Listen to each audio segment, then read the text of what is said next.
Hi guys, and welcome to another video from Total Technik. Today we're working on the Audi Q7. This is the 4L model, and this is for models that have the 3-litre V6 TFSI engine. And today we're going to be showing you how to change your air filter. Let's do it. So we need to do a little bit of disassembly to the airbox to actually be able to change the filter. One very important factor on these, there are a couple of variations depending on whether you have air suspension or not. This particular vehicle does not have the air suspension, but I'll show you what the difference is between the two. So obviously if you have got air suspension, this is a very important step. So we need to get in and have a look at the rear of the airbox. So this is where the metal hose is, and this is where your coil packs are. And if you look down in this area, down on here, you can see coming out the back here, you've got this this hose actually coming out the back of the airbox itself, just here. And you can see we don't have the air suspension, and so ours has just got like a little cap stuck in the end of it. If you do have air suspension, on the end of this you will actually have a line coming off of this, and that was what needs to be removed. And the way that it's removed, the very end part of it, not the end that's closest to the airbox, the opposite end of it, it has like a little ring, and you have to pull that back and then slide the whole thing off. Unfortunately I can't demonstrate it for you, but it's fairly kind of self-evident once you have a look at it. Have a look at that fixing and you'll see it's got like a little ring, and you have to slide that ring back, and then when that ring's back it will release the little teeth that are in there, and then you should be able to give it a bit of a wiggle and slide back, and that should pop off.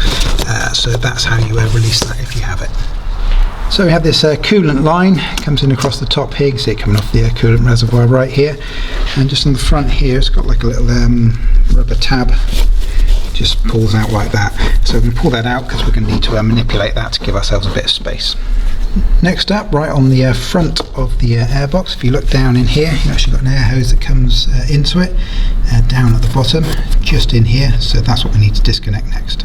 So the way it works is it's got these little squeeze parts on the side. You have to squeeze it in from both sides, and what that will do, it's kind of oval shaped, and it will release this part here. So you've got to squeeze it in quite tight and give it a bit of a wobble, and that should just pop off.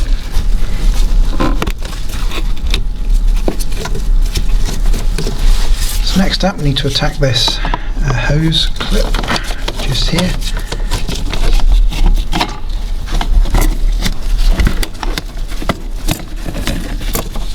And then we want to disconnect the hose from the airbox just here, so give it a bit of a wobble. Lift it up a little bit, and we might have to manipulate that as we go a little bit, but that must be disconnected.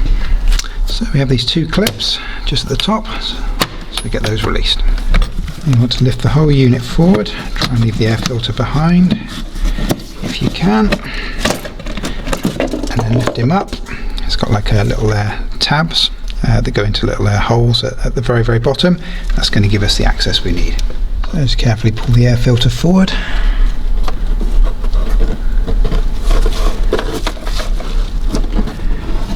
And lift it from the car.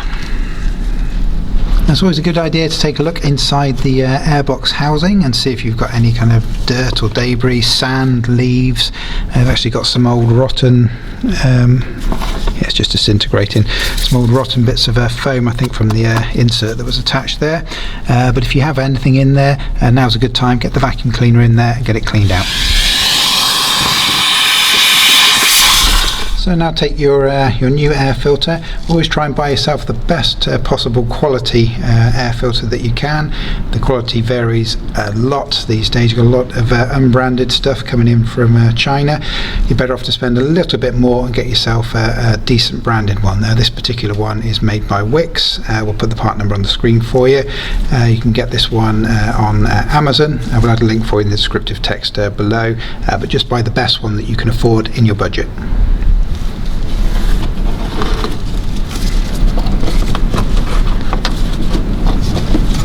So just place the air filter into situ, and you want to make sure that all of the edges are sitting exactly where they should. That one wasn't. So there shouldn't be any gaps, there shouldn't be anything sticking out. It should be nice and flush all the way around the edges, including the bottom. So just a reminder, you have these little tabs across the end of the air filter just here. Those actually fit into those 3 sets of slots. You can see down just past the edge of the air filter there. So just a quick note for you, when you're placing this down, what you want to try and do is get as extreme an angle as possible.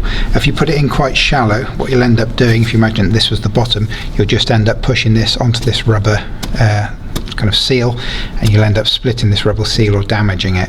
And sometimes if you do that, you can kind of actually see it just bulging out at the bottom there past the plastic. So what you're going to try and do is get as big an angle as you can so that you can miss the bottom edge and then get it locked in and then bring it back straight. Obviously I'm exaggerating, we're never going to get that angle because the engine's in the way, but try and get it as far that way as you can. Make sure it's seated in nice at the bottom before you close it up.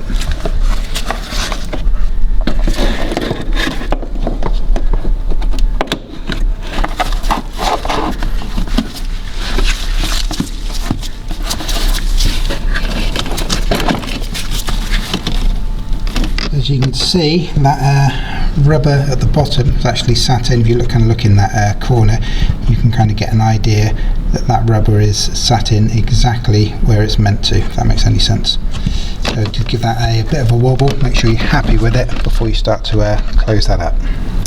One thing to be wary of just on the back corner, if you're feeling it being tight, I don't know whether you can see that down in this gap here, you've got these little hoses down in there, and sometimes they can get stuck in there, so I'm going to reach in, make sure that they're pulled out of the way, and that should hopefully help me close this gap up. So just be wary of those.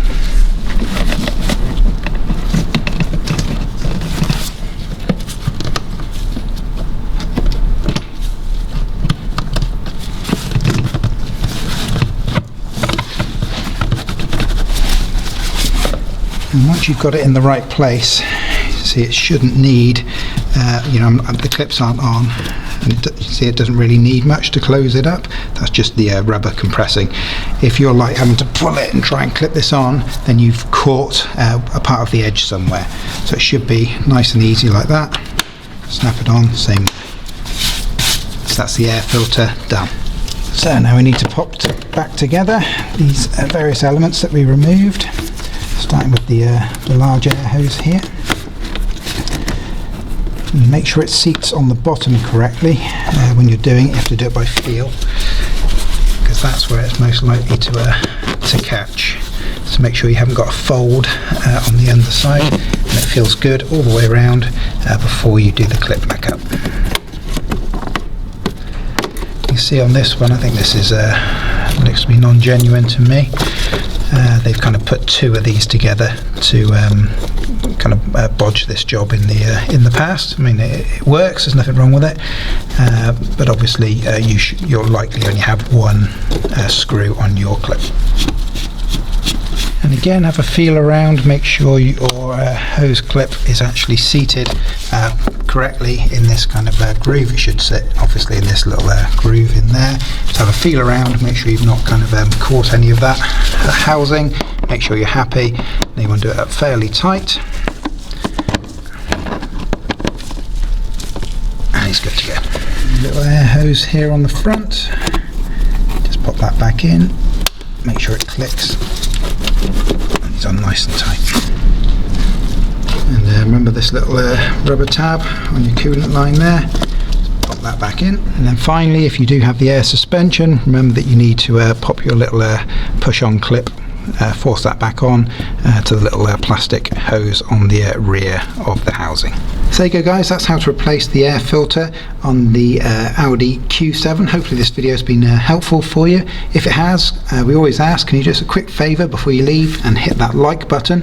And if you could hit subscribe, it really does help us out. Please be sure to check out our YouTube channel or our website, totaltechnik.com, where you'll find literally hundreds more Audi DIY videos. Thanks for watching guys, we really appreciate it, and hopefully we'll see you again.